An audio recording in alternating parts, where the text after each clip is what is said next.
Hello and a welcome to Energy Voice and E-FWD. My name is Erikka Askeland, the news editor with Energy Voice, and I have another great opportunity to speak to Richard Knox, the Chief Executive of Verlume, still one of the North Sea's greatest technology developers. One of the more exciting things that is happening in the development of Verlume. And you've struck a deal, a partnership with Kraken Robotics. And this is once again taking Verlume to the next level. So tell us a little bit about how Verlume and Kraken are now working together. Sure, no, thanks, Erikka. So yeah, it's something that's very exciting for us. So a number of months ago, Kraken Robotics reached out to us. So they are, I guess in terms of a business, they're a little bit more mature than us. And they're a great company in terms of underwater technology. And there's one sort of division in particular that's very relevant to us, is they have a large kind of battery manufacturing facility where they do a lot of work predominantly in the defence sector, so building really, really high quality battery systems that are lightweight and also depth rated to a really high depth rating. So in most of their home market, people can procure batteries and then they integrate them into underwater vehicles, etc. But what they've been looking to do was sort of expand that capability into oil and gas and other applications. And what became quite evident to them is that they really needed some form of system integrator, someone who could take their technology but then provide the brains, a control system, something that allowed them to interface with existing oil and gas infrastructure and new infrastructure. And that's very much where we focused. And at the same time, coincidentally, we had been looking at, okay, how do we expand our battery range? What do we do with it? Because we'd always been procuring battery systems from Far East Asia, different locations. We've been doing a lot of work around security of supply chain. And so it was really good timing when they approached us, because they kind of, our technology in terms of our Axon system and our control system, there's very clear kind of technical boundaries where the two of us can work together, which made the whole commercial discussion actually really easy and really efficient. And so what we're effectively doing is utilising their battery modules, their battery packs, and then integrating them with ours. So we're effectively upgrading the system that we've got, giving them a route to market into other areas that weren't working, giving us great access to European supply chain and also the manufacturing in North Canada. So yeah, we're really excited about that. So they're manufacturing in Canada and Germany. Yes. But I love this because here you are thinking, you know what, we just need like a kick-ass battery system that goes on the Subsea, and then who comes knocking at the door? It's cool, right? Yeah, no, it's, and I think it's great because we had doing various things like investment. We'd look at, okay, who would we see as a competitor? We never want to say nobody, because people then wouldn't take us credibly. But the kind of closest people were sort of Kraken, but then we didn't really feel that we were competing with each other. So when they reached out, we were very kind of receptive to that. So it was great. And also, I think it's a credit to, I guess, the skill sets in this area of the world. Because there's lots of places in theory they could have been looking. I mean, not saying there's lots of people who could do what we do, but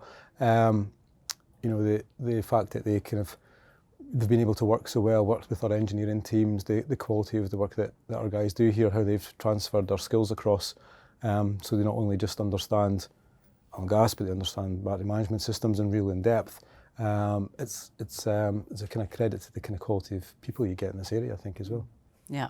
So partnership is an approach that you guys are quite familiar with. It's a key part of your business model in a way. And so it's interesting that you bring it into this collaboration, basically. It sounds like that's what it is. Yeah, no, it is very much. And I think right in the early days where sort of we refocused the business from not power generating to just doing sort of the energy management and storage side and the power management, we kind of realised that we need to build in our DNA of the business, how we operate, is to work with other people. So at that point, it was much more on a sort of system level, not necessarily the subcomponents of what would be an overall energy management system. But then we were able to take that same approach in the way that we've worked with Kraken, because for us, we just want to do the bit that we're really good at and really clever with, but then want to help package and go to our customers with end solutions. So technically where we sit with a lot of systems is that we're that brain that plugs into other people's equipment. So we're the natural kind of focus point. So we just try to leverage that and use our capabilities and work with other people best we can. You know, there's lots of great companies out there, and we're only more than happy to work with them. Indeed. I think maybe one of the key points about this approach is it enables you to bring in best in class. Because this is what this is, basically. I mean, you guys are going to, just wow the market, blow it out of the water. Yeah, no, I think, no, you're right. So by taking that approach, we can go from having a system that's 1,000 metres, jump to 6,000 metres, which is a huge step. For oil and gas, usually 3,000 metres covers the majority of the market, but you can effectively double the safety margin with their system. But also, because they're coming from the defence market, there's a huge amount of focus on quality, and all the challenges that they face within that market are extremely similar to what we have to do in subsea engineering in terms of putting things in the seabed, making sure it doesn't break, making sure it's still going to work, and that's all the things that they focus on. So we'd had to do quite a lot of that work ourselves in the past, trying to get components to the right quality. But it's manufacturing batteries in themselves is a huge business, and that's something that we didn't necessarily want to take on, and that's why we started looking at this approach. And like I say, the timing just worked really, really well for us. So it's good. It kind of sounds too, there's a difference. I mean, kind of we, think about oil and gas, and it's mission critical, and it's very, kind of approaches always about safety, and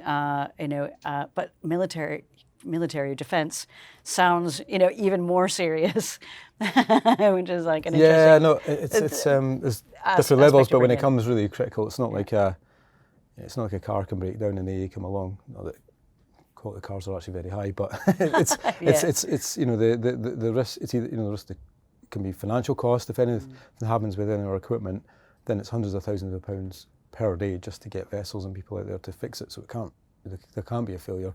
And like I say, same with defence applications. It's maybe different for different reasons, but it has to. When equipment goes out, it has to work. So yeah.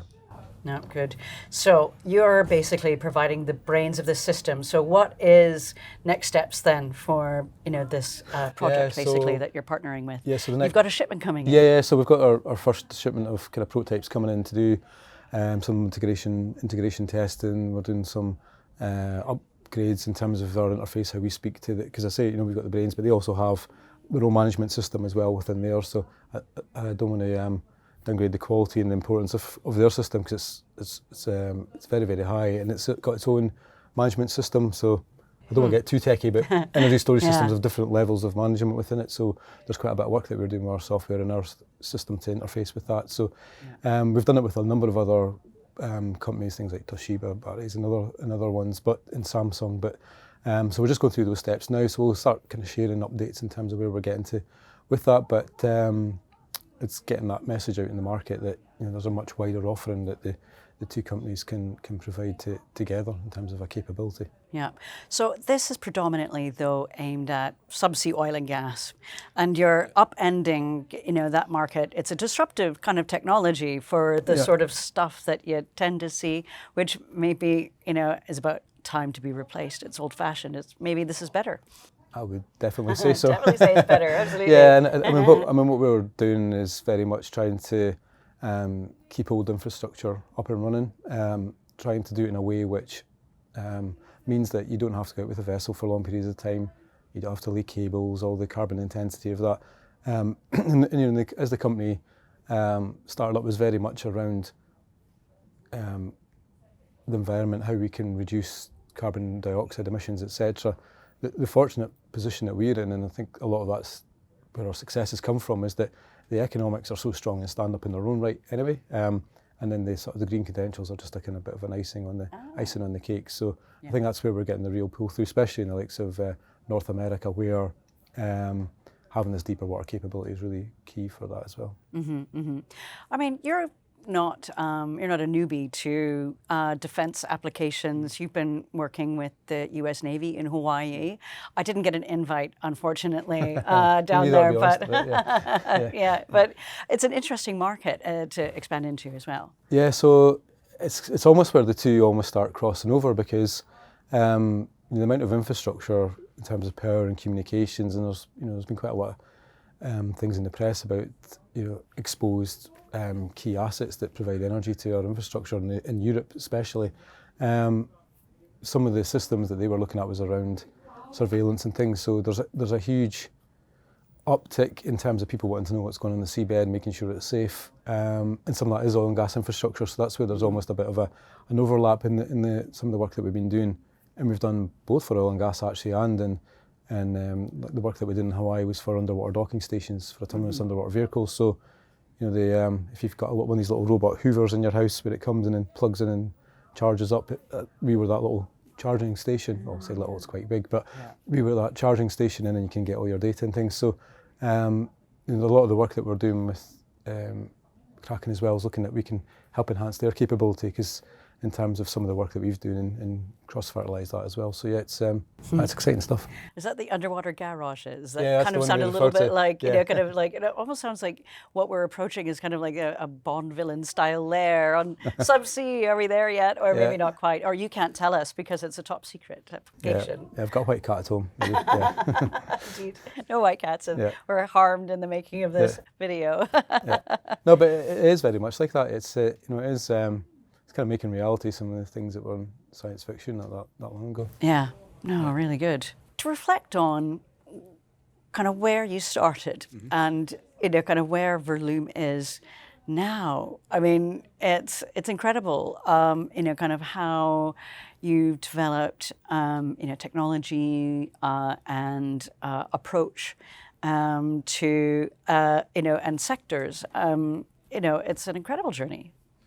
Yeah, I think, but it is, but it's all down to the quality of the people that we've had. I think it's really, well, it came up a lot at Offshore Europe last week in terms of different market sectors, and rather than or when it comes to renewables and oil and gas. And right back when we started, we didn't think of ourselves, although our background was all sort of subsea oil and gas engineers, but that's how we thought of us, as not necessarily sector specific, and seeing how you could apply what we're doing right across different markets, and that's something that's I've been really kind of passionate about right from the start. That it's really important not to pigeonhole people. They're capable of a lot more. So having a little bit of early success right at the very start, showing how the very first thing we did was a tidal energy system, how you could transfer those skills, helped us build confidence. Okay, well, if we managed to do this, we could probably do X, and it's not been one big leap, but it's been lots of steps going in that kind of direction. And then the thing with the different markets is just trying to be flexible. We are really at the minute operating in a very narrow bandwidth of what we could potentially do, and that's one of the challenges, is trying to find, there's so many different things that we could do, because effectively all we're doing is providing power on the seabed. When you roll it all the way back to that, and people need electricity, so the opportunities are massive. So it's trying to get down to the things that we're really good at, and then can provide value for our customers, and just being flexible. So when opportunities arise, we just kind of grab them and take them. Yeah. So I was at Offshore Europe, and it happens every 2 years in Aberdeen, and there's a feeling this year. There's a lot of, as you say, it's oil and gas and hydrogen and stuff. It's about kind of all of it fitting in. But we've also been talking a long time for how the skills that we have, in the North Sea, which you are, a child of, a product of, transferring and really being utilised. Is it feeling like this is is that the direction we're going? Is that happening enough? I mean, you guys are a pioneer. Yeah. Is it happening more? I think the dialogue that's happening now is much more factual and informed, and it's just a pity that was maybe happening maybe 5 years ago, because I think there'd be more companies like us, to kind of push what we can do. It's definitely the direction. It's the same with everybody loves to pigeonhole, it's this, not that. I mean, we even see it with, so we're doing work in offshore wind, and everyone's, it's going to be X solution for, so I'll just kind of roll it back a little bit. So in terms of what we're doing is we're trying to address curtailment. So when the wind blows, the grid can't take it. In a minute, they just get paid to shut off. So that's billions of pounds just for the UK alone. And crazy so, system, crazy, but we need yeah, it, right? I know, it's hard to avoid. But there's ways around it. And at the moment, it's very kind of nascent. So we're working on a project, and there's us using, we have worked with lithium-ion battery systems, people compressed air, people with electrolysis and hydrogen, and I like to kind of play them off. But we're working on a project called Ooster, where it's a mixture. So we're looking after the interface to the turbine, which is milliseconds, minutes. You get someone else looking after minutes to hours, someone else looking after days, but they're each different technologies. But to get the whole system to work, you need each of them. There's not one silver bullet that's going to fix it all. And I think it's just human nature where we like to have one solution, and it's not like that. it's just not how it's going to work in many different situations. I think it's good to see that getting into wider society and dialogue within the industry a lot more now, but it could have been happening a lot quicker. Yeah, well, yes. I know. Well, we'll not kind of complain too much, but I think maybe, just to kind of summarize, I think what I've always loved about Verlume's story is just, you're grappling, kind of with challenges and offering solutions, and kind of wherever there's an issue, that we need battery storage, we need power on the subsea. It always goes back to you guys. So hats off. It's a fun place to be. Yeah, no, thanks very much, Erikka. Okay, well, you heard it here first. More to hear from Verlume as always in future. Thank you ever so much, Richard. Always a pleasure to speak to you. Okay, pleasure, Erikka. Thank you very much.